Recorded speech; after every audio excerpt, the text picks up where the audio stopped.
Good afternoon and welcome to today's webinar introducing the 2018 ATM and Self-Service Software Trends Report presented by KAL ATM Software and hosted by ATM Marketplace.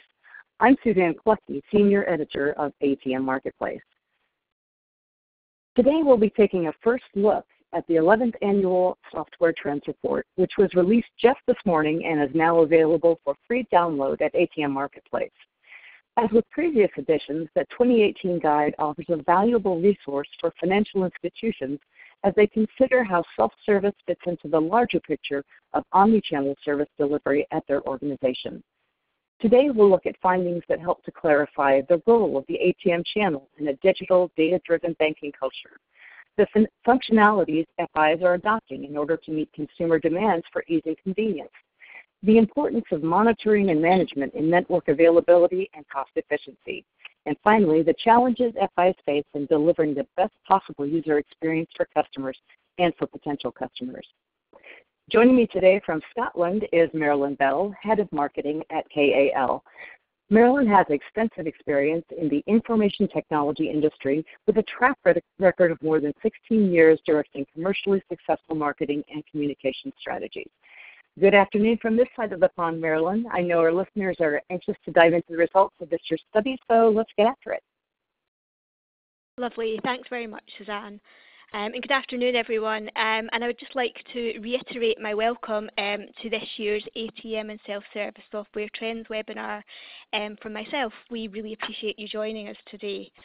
KAL has actually sponsored this annual guide published by ATM Marketplace for 11 years now, and it's an annual project and a partnership that we're really proud of. Indeed, the launch is one that we look forward to every year, and I'm really glad to say that many of our industry colleagues do as well. It's something that has been marked in people's diaries, and it's the most downloaded white paper in terms of the previous editions we've done, so fingers crossed that it's the same this year.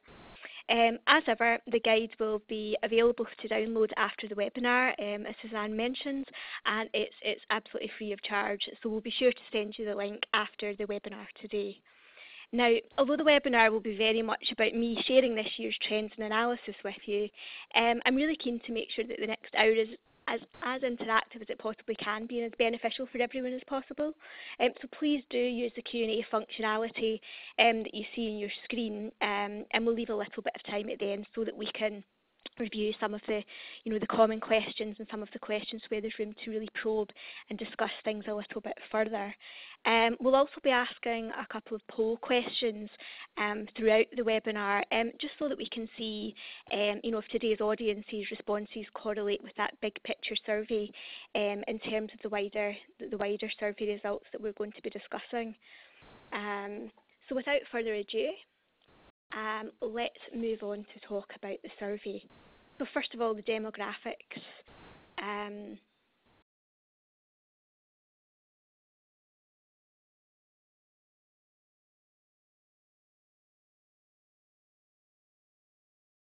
In terms of this year's survey, there's been 470 industry members that actually participated this year. That's a return to participation levels of 2016, after we saw a little bit of a bump in the numbers amidst the 50th anniversary ATM celebrations and excitement last year. Of the 2018 survey respondents, we had 49.1% represent financial institutions. That's a slightly larger proportion than we saw in 2017, when the percentage sat at around 44.5%. And as you can see there, the remaining 51%, or 50.9% to be precise, of respondents this year identified themselves as other. So that's a group that's comprised largely of ATM and self-service equipment vendors, service providers, independent ATM deployers and processors as well. In geographic terms, North America represented the largest share of respondents this year, and that's unchanged from last year, so that percentage rate was 31%. North America was then followed by a combined Asia-Pacific total of 26%, with Europe following closely behind at 23%, and the Middle East and Africa at 14%. Central and South America came in at 9%. Responses this year saw EMEA have the largest increase, and that was around 3%. And then conversely, South American participation actually declined, and that was by 3% as well. But together, the key sort of takeaway, I guess, is that the mature markets of North America and Europe represent more than half of the survey respondents this year, sitting at 56.4%. And that, absolutely, it's what we would expect to see. It sort of continues the historical trend. Now, in terms of demographics relating to the number of ATMs that respondents had. With regards to fleet size this year, respondents were fairly evenly distributed. There was just a 7-point spread that was evident between the largest cohort, so that's between 101 and 500 ATMs, and the smallest cohorts. So this time that was a tie between, you can see in green there, the 1 to 100 ATMs, and then the 2,000 plus category. So that's the sort of deeper, the darker turquoise in the top left there. The most marked change from last year was actually in the 2,000 plus group, which reduced by about 7 points, so from 29% down to 22%. And then in terms of the biggest gainer this year, that was the 101 to 500 ATM cohort, so the pale blue in the bottom right there. And that was actually 5% larger this year when compared to last year, so up to 29% from 24%. Just as a little bit of a side as well, you might notice if you join every year, we don't have a question this year asking banks about the number of branches operated. But it's not that I've forgotten, we're just not covering it off this year. Now, my slides are a slightly different order, so bear with me if I just jump back to this slide here, because before we jump into the main body of the actual results and what they sort of say to us, I thought it might be nice just to take a couple of minutes, really just to look back and to consider the landscape and the backdrop against, which the survey is actually going to take place this year, just to give some wider context. I think it's fair to say, I'm going all over the place on the other side. I think it's fair to say that last year was very much a year of celebration. So very momentous, very much commemorated event within the financial services industry. The ATM turned 50, and it's something that I think was very much part of the mindset of respondents in last year's survey. And quite right too. Many industry members, I'm not quite old enough yet myself, but many do remember a day when there was no ATMs, not even so much as that simple self-service cash dispenser. There were no bulk deposit sorting ATMs, no cheque cashing ATMs, and certainly not any remote video teller or cardless smartphone activated ATMs. It still amazes me that the ATM had already turned 40 when iPhone made its first debut. It really has been a sort of year of success, 12 months ago, and a time to look back and really celebrate all the good and all the growth that has happened in that kind of previous 50 years. It was a 50-year period where the ATM grew within a framework that very much represented meeting customers' expectations.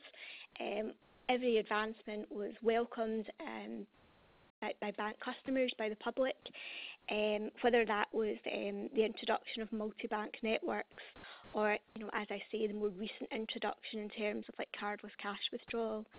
I think during that time, we would all agree that we saw the ATM channel grow at a really, really tremendous pace in Western countries. Banks expanded the footprint of their off-premises ATM fleets. They encouraged their customers to use these locations instead of the branch for any of their basic banking needs. And then for independent ATM operators too, it gave them the opportunity to really garner strength and fill out their landscapes, within viable locations where maybe banks already hadn't taken up that opportunity. I think as well though, in recent times we've seen that start to mature and that growth start to slow. That sort of major rush to install an ATM on every single street corner. it's definitely slowing, and we're starting to see in some areas it's much more about the consolidation and how the ATMs can be used differently and evolve in terms of how they're used. The industry's settled into a little bit more of a sedate pace, I guess, in terms of life cycle replacements and software-driven upgrades and so on. But that definitely doesn't tell the whole story. Emerging technologies, emerging markets play a really large part in this sort of wider picture. First of all, we've got financial institutions who have been looking to take advantage of that massive growth of the internet to develop the online banking channel. I mean, today that allows almost any account holder, as long as you've got a laptop or a PC and internet connection, to manage that day-to-day banking needs from the comfort of their own sofa at home. Secondly, banks have seized that opportunity to really build upon that aspect of choice and convenience. Mobile banking has really sort of ballooned that aspect of choice and convenience, I would say, and it's allowed customers not just to bank from the comfort of their home, but anytime, any place, anywhere that suits them and their lifestyle and their schedule. So that's really had a great impact on banking in recent times as populations, in more remote areas maybe didn't have access to computers and the internet, suddenly had the ability to open a deposit account or a payment account through their telco, and as long as they had a mobile phone signal, then it was absolutely possible. The same can be said actually though within developing countries. It's not just been limited to those remote locations in terms of impact. Even in the more mature markets, mobile banking has completely transformed how customers operate and what they expect from their banks. It's given an awful lot more freedom. So banks are able to tailor their choice of banking channels to their specific needs, and perform several of the same functions but across different channels as and when it suits them. And in terms of the benefit to financial institutions for the banks, it's given them the opportunity to bring costs down and to really promote some of the cheaper channels and meet the revenue targets that are hanging over their heads in terms of expanding their self-service range of channels as well. And then I think finally we've got the smartphone. I mean, that's obviously inevitably led to that increasing mobilisation and innovation within the payments channel. All really exciting things, and I think they've most definitely had an impact in terms of how we use cash. It very much aligns with the numerous discussions and debates. Even, as somebody relatively new to the ATM niche sort of software sector, I've most definitely been privy to. In the UK alone, the volume of contactless and mobile transactions in June this year, for the first time, they exceeded cash.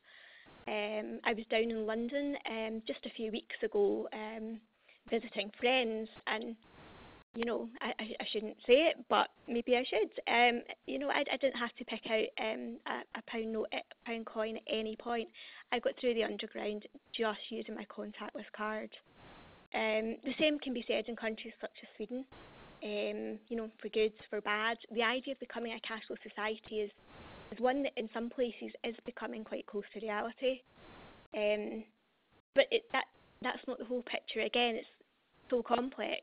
Cash most definitely remains the preferred form of payment in regions across the world, and the importance of that can't be understated. There's a report that's come out recently from World Cash Report, and as it highlights, in Europe, 80% of point-of-sale transactions are still conducted in cash. In North America, where card payments are the most frequently used, again, cash, still got a stronghold. It accounts for 31% of those point-of-sale payments. On the flip side, though, the same report points out that an increasing number of countries, for example, Kenya, Nigeria, Russia, Argentina, they're all seeing a decrease in terms of cash circulation. So the overall volume of payments may well be going up, but it's the fact that electronic payments are growing at that faster rate than cash that is really having the impact. And of course, governments in some markets would prefer to see cash payments replaced by digital transactions. It can be easier for them to trace in terms of where and what's happening, and also in terms of tax. In India, the government have deliberately taken cash out of the system through demonetisation. And that means that there's extremely low surge charge limits allowed by the central bank.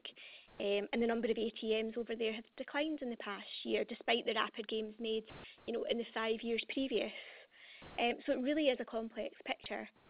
You then take into account the unbanked and access for that particular customer demographic. Governments in China and India and across Asia as well, they really do recognise the importance of ATMs, and yet again the story flips. It becomes one that's very much about the growth of ATMs and the channel's ability to really substitute for the branch and to help account for an annual growth rate of 16.3% in some of the most recent years across Asia.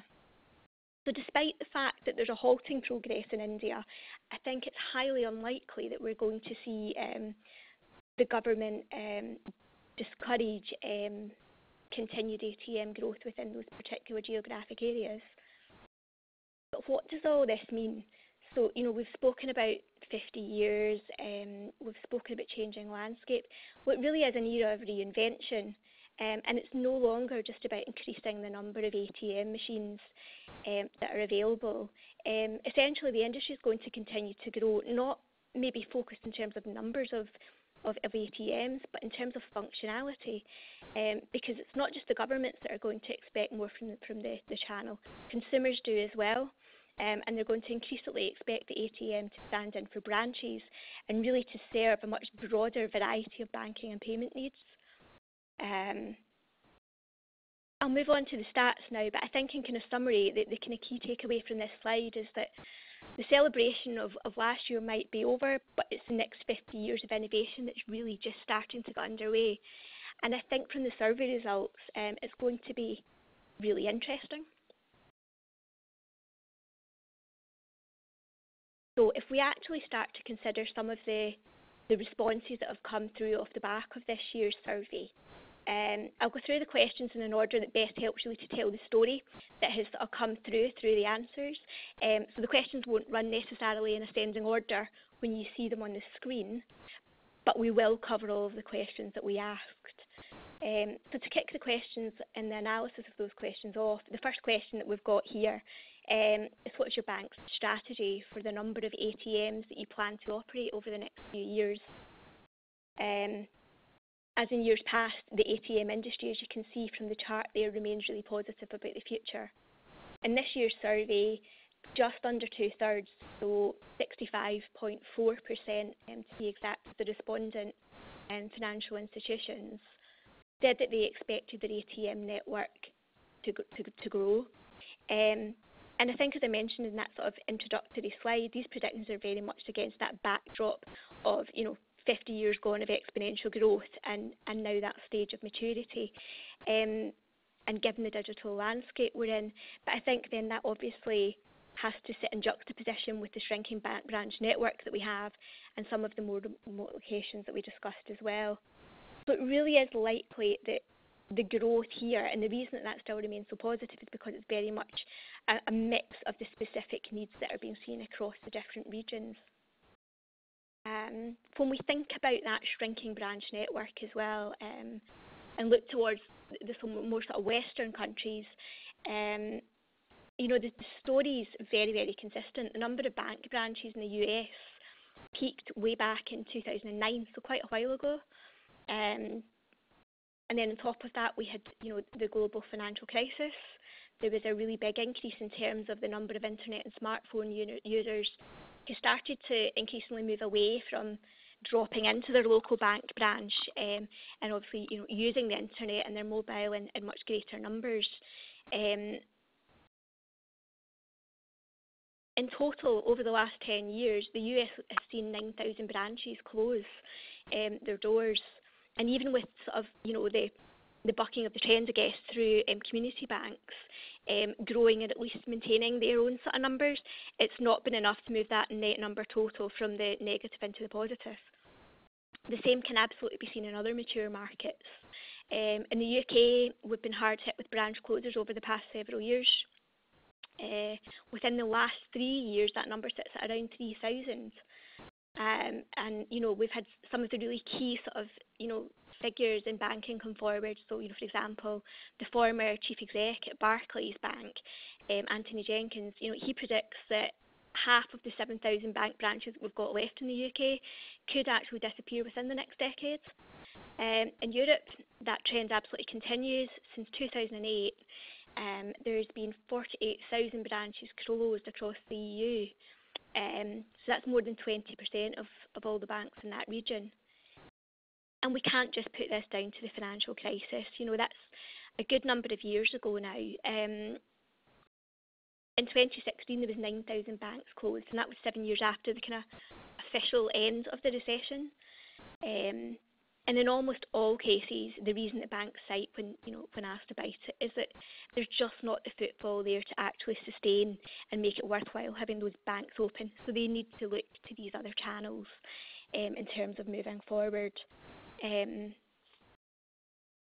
But this creates a brilliant opportunity for the ATM. It bodes really well. And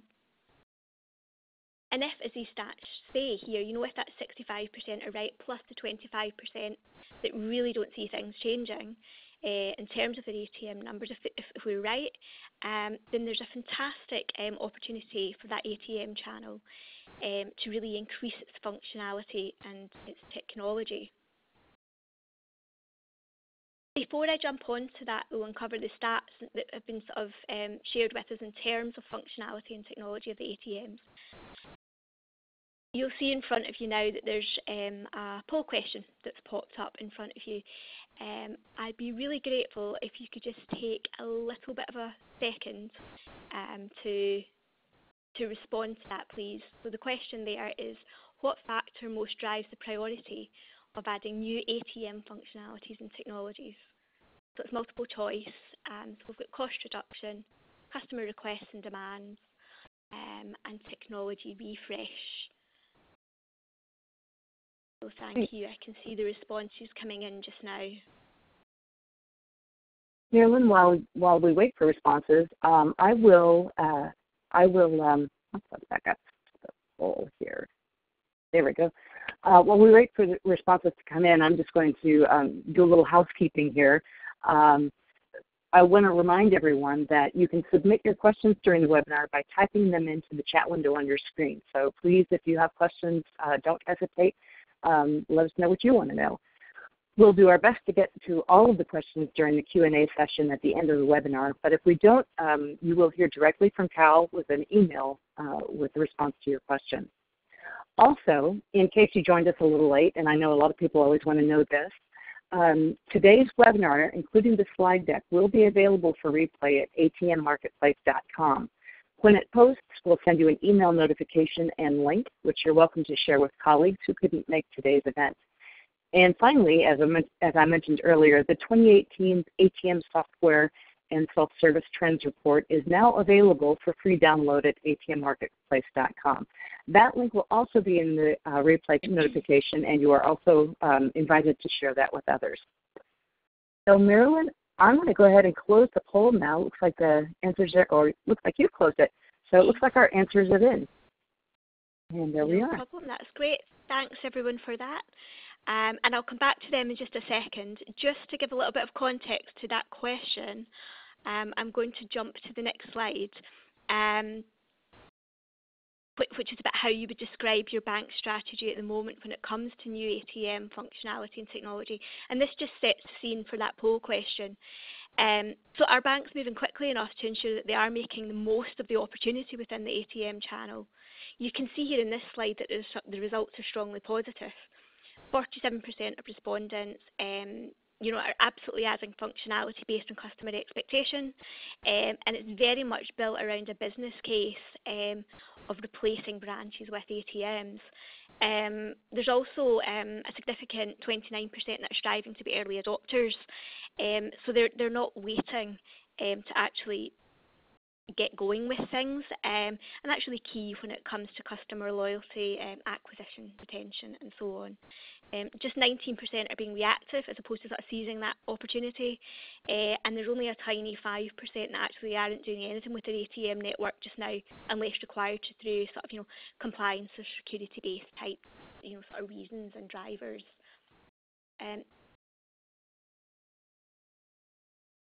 So thank you for filling out that poll question. In terms of priorities, the slide that you can see in front of you just now builds on the insights shared from earlier and very much actually gives a similar response to what you've done within the poll. Within the poll, just to remind you, 49% of listeners cited customer requests and demands as being the most important priority. 34% cited technology refresh, and 17% cited cost reduction in third place at 17%.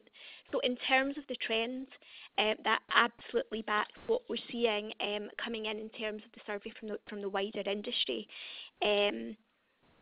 Customer needs and expectations essentially are becoming the big driver. As Aravinda Korala, so that's our chief executive at KAL, I remember asking him when I was interviewing for the job, what do you think the number one priority is for banks? What is it that's driving the decisions? And he sort of replied to me and said, if you'd asked me that a few years ago, Marilyn, I would have said cost reduction. But that's absolutely fallen down the list now.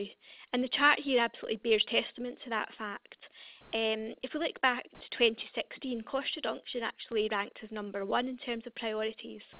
In 2017, that then dropped to second priority, and as you can see here, we're now in a situation where cost reduction is in fourth place. And when presented with your three options, again, it sort of came right down at the bottom of the list there. Now, I don't think that means that cost reduction isn't important anymore. I think it's much more about the fact that cost reduction is now part of a broader cost reduction picture, as opposed to being about a much narrower view of it. So, it comes back to the rationalisation of branch networks. It comes back to utilising cost-effective channels, and so on and so forth. And that's why now the banks are thinking about what do they do to replace the branch. Is it the ATM? And depending on the location of that, what's the level of sophistication that's needed in terms of that ATM that is put in to replace the branch? Is it maybe one of the lower cost machines, or is it a really high performance device that offers, all singing, all dancing functionality? I think the key thing though that comes through from all of this is that ultimately banks and financial institutions, we have to help the customers feel comfortable at a self-service machine, just as comfortable as they did for years at that teller window. And that's the real key. It comes back to the demands of the customer. It comes back to the experience that's being given to the customer. What does that mean though? If you've got customer experience as the key driver, customer requests and demands really driving those decisions, and cost reduction only being considered as part of that big picture, what changes can we actually expect to see in terms of our ATM's features, in terms of their functionalities? Well, here's what it looks like today. So here's the current picture of what we do support at the moment. And you can see there that participants of the study this year, they talk about services like multiple denomination note dispensing being the most frequently supported feature. So that sits there at 59%. Bill payments there at 53%. We've got cardless transactions at 41%. All the way down to cash recycling sitting at 37%. But now that this ATM, we're sort of talking about it becoming this core channel that integrates with all the other digital channels that we've got there. That has to evolve, and the way decisions have been made about those functionalities are being added really does need to change. There's another little slide here that just shows, again, just a list of options we gave and finishes off that aspect in terms of what's supported just now. So, right down to cryptocurrency, which you can see at the moment is 2%.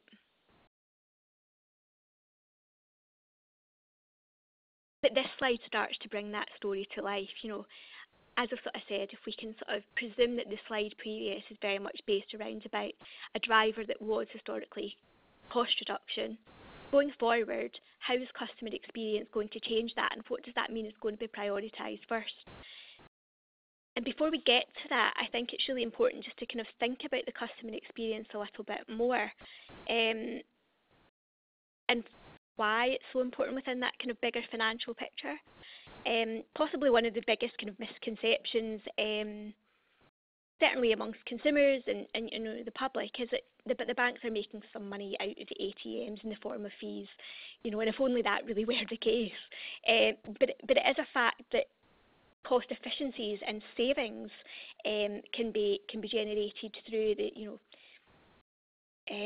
efficient use of staff, of through facilities, and of making more functions available in that channel. And if that large ATM footprint the banks have can be used effectively, then there is evidence to show that it can attract customers as well. ATMs can be a vehicle for marketing messages, and they can also provide that really useful data, which is going to help banks to continue to make the right decisions in terms of what future functionality should look like. Moving on then to actually see how that plays out, we can see that the top three future functionalities that relate to ATM access are cardless. 33% of banking industry participants now expect to support cardless transactions, in the very near future. Just behind that and no more, we've got 32% expecting to support contactless access. And then again, just behind at 29%, participants believe that biometric authentication is going to be something that is supported in the very near future. Of course, none of that is going to come without the addition of some real complexity and a cost into an already elaborate and really quite varied, ever-changing banking ecosystem. Exciting times, challenging, with lots of opportunities. But in an environment like that is ever-changing, where drivers are shifting, where things can't stand still, and where spend is still necessary, how does that fit in terms of effective management and monitoring of the networks and of your ATM estate? Okay, so in terms of how that's been done at the moment, if we look at the graph here, we can see that most financial institutions are using a vendor-provided tool to manage their fleet in-house. You can see that there on the right-hand side, constituting to about 48%. We've then got 17% that are monitoring their estate using tools that they've developed in-house within their own institution. And then there's a further 16% that are depending on an outside service for the monitoring. And how does that then translate in terms of what current functionality has been supported? Well, as you can see in this graph here, electronic journal retrieval, cash position, remote actions, they're all right up there. There's a real substantial majority of financial institutions that are using a standard set of uptime-focused features. You can see there at 71%, there's ATM application monitoring. Remote actions, so for example, rebooting is at 70%. Electronic journal retrieval is at 65%, and then we've got cash position there at 63%. It's much smaller numbers that mention features like predictive maintenance, cash forecasting, and so on, and less than half, so it's 43%, actually said that they monitor for security events. When you couple this with the fact that as an alternative to managing the demands that banks might feel of an in-house monitoring and management system, or even managing a third-party contracting or contraction of these functions, this picture also then starts to shift a little bit, because some institutions are actually starting to look at outsourcing now and using that as a solution. But that's something that I'll touch on just in a little while. And for now, there are a number of critical changes that our survey respondents are telling us that banks need to be considering and that they need to be taken into account in the near future. So the first priority that banks see in terms of monitoring and management, no surprise, it's customer experience. So very much, channeling through the theme of what we've spoken about earlier. But that's very closely followed by availability. And you can see from this graph, uptime does seem to be the prevailing message that comes through. Again, there's more than one angle to this. Uptime's definitely not the entire story. If we don't take the time to understand the reasons behind the non-availability within the ATM, then we're never going to see that full picture. So for example, it could be a hardware failure, maybe a network failure or a cash out, maybe it could be the ticket size of the transactions, on-site versus off-site, the list goes on, but that deeper understanding is needed. And I think that's why, besides availability, many other sort of functions do crop up in terms of the interview response that we've received. So, things like cash forecasting, rejected banknotes, security, average cost per ATM, user frequency, all of these things have to be taken into account. They're all important. And I think the key thing is that it's not about one metric. It has to sort of tell that fuller story so that we can efficiently sort of carry out the processes and be as successful as possible. It's about volumes, it's about range of services provided, and like I say, ultimately it comes back to that customer experience.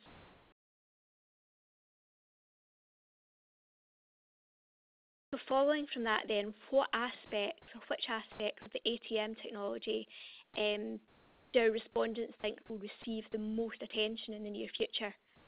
You can see here that topping the leaderboard, we've got additional transactions and services.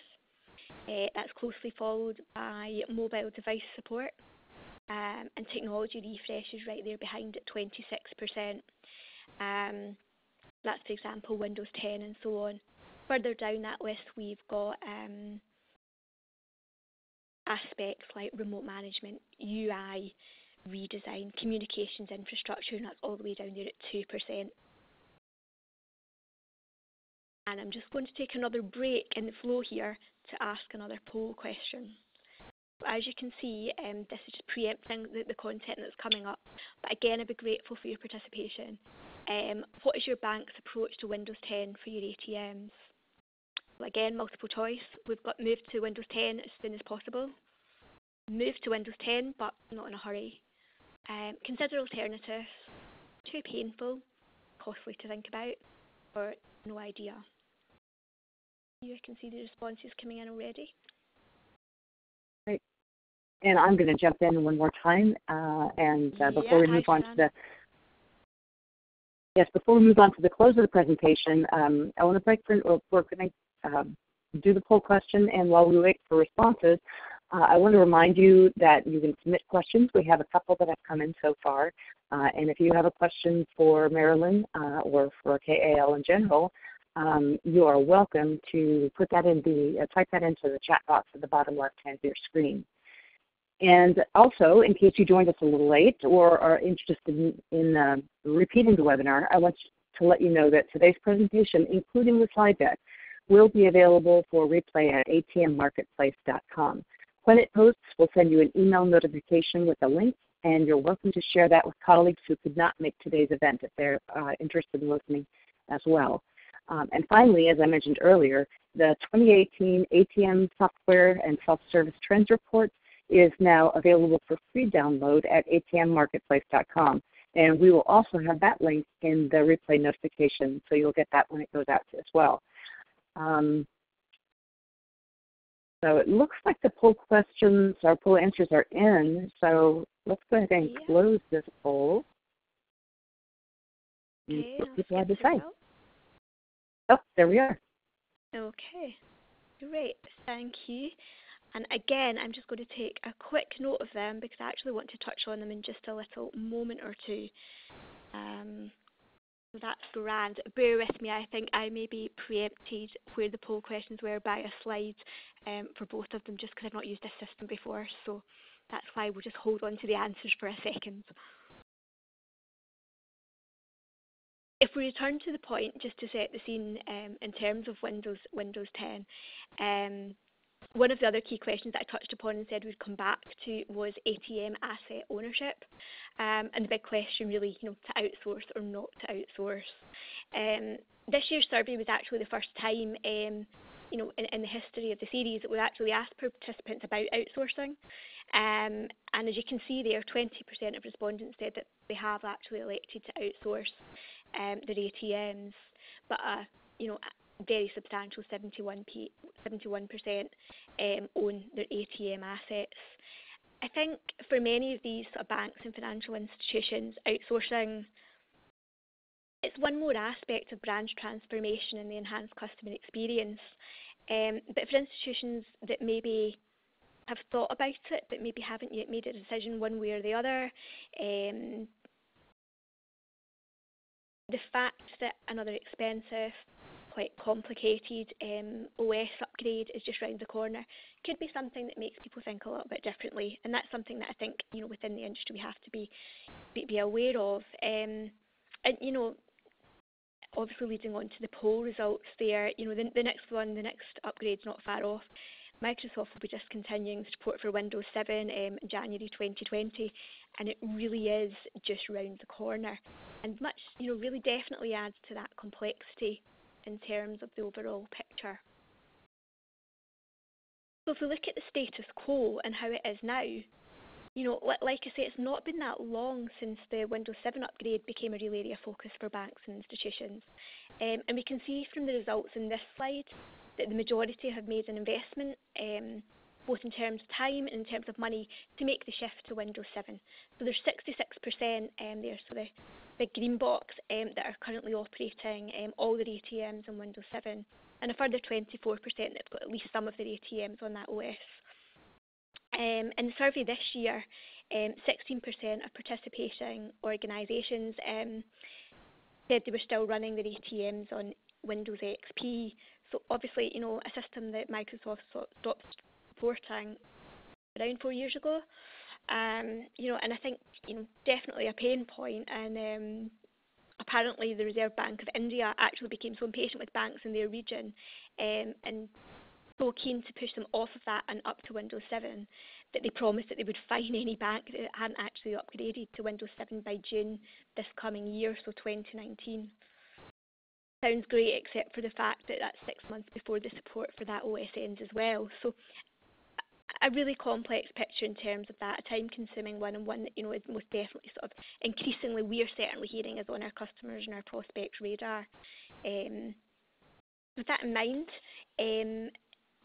what does that look like when we compare it to your results in the poll that we did just now? Well, the results from that were that 32.7% were keen to look at upgrading to Windows 10 as soon as they could.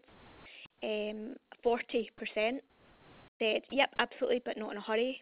11%, just under 11%, were looking at alternative options. 5.5% were painfully aware of the pain, and 10.9% didn't have any idea. And that tells a similar story to what's here. There's a good number who plan to be an early adopter when it comes to Windows 10, so 23%. So it's not the top answer, but it's definitely there. Followed by the yes, we'll do it, but not in a hurry, which sits at the highest at 41%. Alternative options, 9%, so very similar, so 9 versus 11. And then you can see that it's a sort of combined answer at the end there. We'll do it when we have to, and we've got no idea, we don't want to think about it, at 7%. So slightly different, but broadly similar sort of theme coming through, that for the vast, maybe for half the audience, it's there, it's in your heads, whether it's kind of an urgent there or a, yep, we know we need to get to it, and then the rest are maybe not quite so sure about what they plan to do. It's expensive to foot the bill for that other kind of, upgrade they continue to support, and I think that's why really, people are maybe trying to see what other organisations are doing and so on. We're going to keep an eye on that over the coming months, and it's something that will definitely be included in next year's report as well. Okay, so in terms of wrapping up if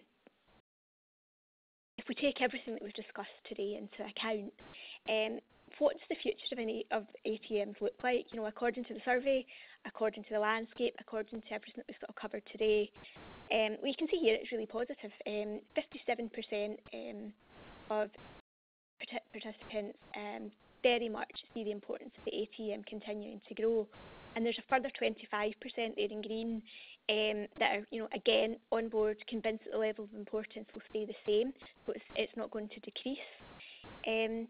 But we've probably got to look at that really in the big picture. It's great that expectations of growth are high, and that the importance of channels in certain markets is going to really kind of keep growing.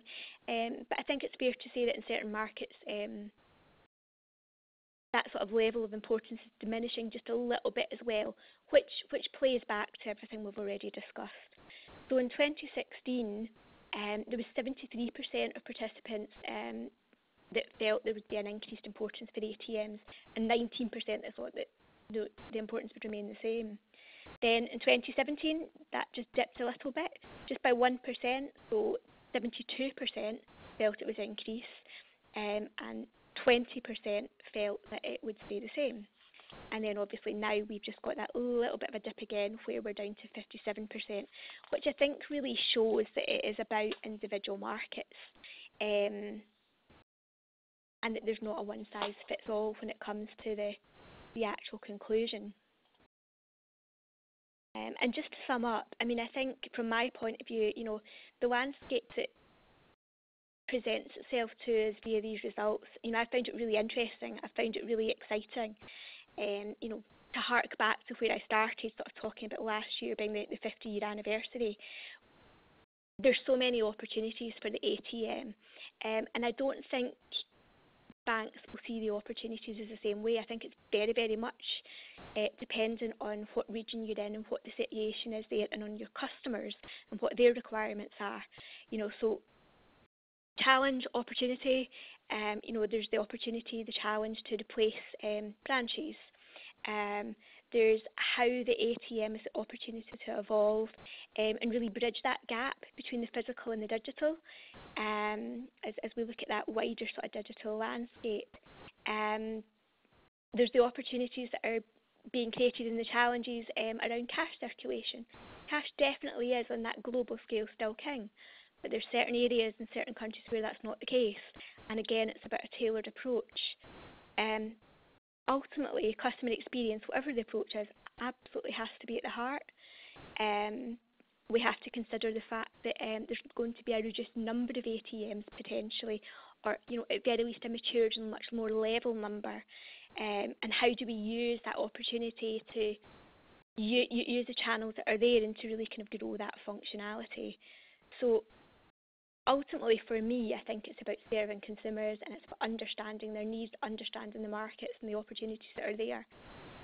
You know, there's been 50 years, 5 decades worth of evolution and innovation that we've seen come to life through the ATM channel today. You know, it supports any number of networks, platforms, and so on and so forth.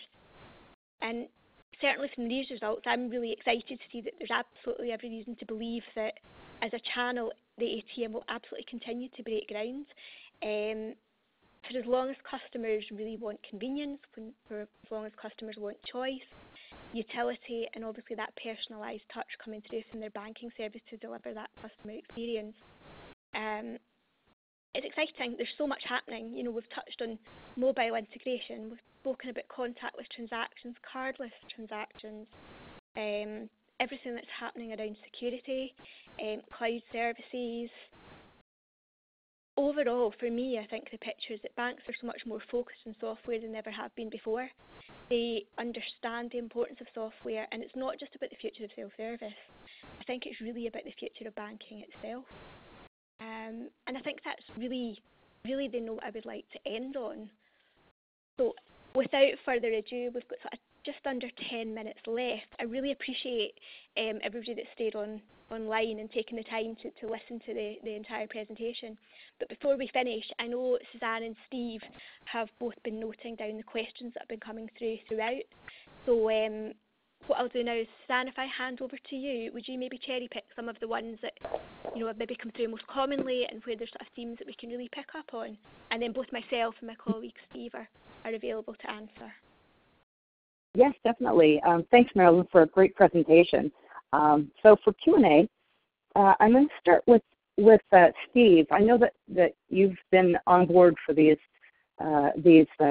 studies since the very beginning, and I'm wondering if there was anything in the results this year that particularly surprised you. I think the focus on customer experience was a little bit surprising. I know a lot of banks that we deal with are focused on it, but it really came through in the results that, as Marilyn said, cost reduction, cost cutting, cost management has been a big theme for many, many years, the last 10 years or so. But the shift to focusing on the customer experience, and we're introducing more and more functions to the ATM and migrating teller transactions to, we'll call it the ATM, but any kind of self-service device. It's really critical to have the customer experience right. And so I think that was probably the number one thing that jumped out at me, is that this confirmed what we're hearing from a lot of banks, that customer experience is really the key. And that manifests itself in different kinds of user interfaces, different kinds of transactions, making it easy to use, those kinds of things. So that was the one thing that really jumped out at me. Yeah, in past years, I know that security has been the number one consideration. Do you find that there's less focus on security, actually, or is it that just customer service has become so much more important in the main scheme of things? Yeah, I don't think there's any less emphasis on security whatsoever. And I think that's part of what a lot of people are hoping for with Windows 10, that we step up security to yet another level with App Locker, BitLocker, whitelisting, all the services that are in Windows 10. Security is two big parts. One part is the technology to secure an ATM. The other part is a process part. So banks have a lot of processes that they must put in place to have unique passwords and to have the right kind of operational process to really have a secure ATM network. So I don't think that has shifted whatsoever. I think that's always going to be steady, maybe even more so as we go forward. But the thing that, I think the focus of a lot of people here, the thing that kind of leapfrogged that was customer experience and making sure that the channel is not only relevant, but it's used and embraced as it always has been, to make it a great customer experience. Okay. And Marilyn, this question is for you as a marketing professional. There are so many different functionalities, as you mentioned, that people can add to banks can add to their ATMs at this point. How is an institution supposed to sort out, what is the most important thing to my customers? Because every customer community is different. So what can banks do to determine, what is it my customers want and how do they want to implement it? And is it a question of where? Yeah, I mean, I think the really key thing, and it applies across all aspects of marketing nowadays. It really is about it being personal, and it's about it being very much tailored to the individual. So that's where even in this era of GDPR and so on, in terms of data legislation, knowing your customers, taking every opportunity to understand when they engage with you, how they engage with you, what stops them engaging with you, and really using the trends and behaviours that you can see across the various channels. That becomes key, and obviously it won't just be down to every customer, that then sort of balloons back up. So it's about the different regions and the kind of bigger macro environment that's actually driving those demands. It's about the demographics in terms of age groups as well, and making sure that there's a bit of longevity in terms of considering what age groups you target and where that fits in terms of the commerciality of what you're trying to do. So in terms of where you see your future retention coming from in terms of your customers, and also how you onboard new customers as well. And obviously the needs will be very different, so it comes back to the data. It comes back to really understanding the data and what behaviours you're seeing across the channels. Great. Okay, thank you. And I also know that trends vary across regions. So this is for Steve. I wonder if there are any consistent trends that you're seeing just in your global sort of outreach for KAL. Well, things do vary across regions, So like in Australia, for example, a few years ago, they did tap and go at all the POS systems and at ATMs as well. And within a year, tap and go became the predominant way of doing low value transactions. And in other regions, things vary quite a bit. In the U.S., we like our mobile phones, and we want to pre-stage transactions on mobile phones and so forth. And recycling in Europe is a very big trend. So a lot of banks are supporting recycling now for business deposits and so forth, but using recycling ATMs as well. So the money that you deposit in an ATM or use for a payment in an ATM gets recycled back out. So the focus on customer experience, though, is a global focus. It's not regionalized in any way.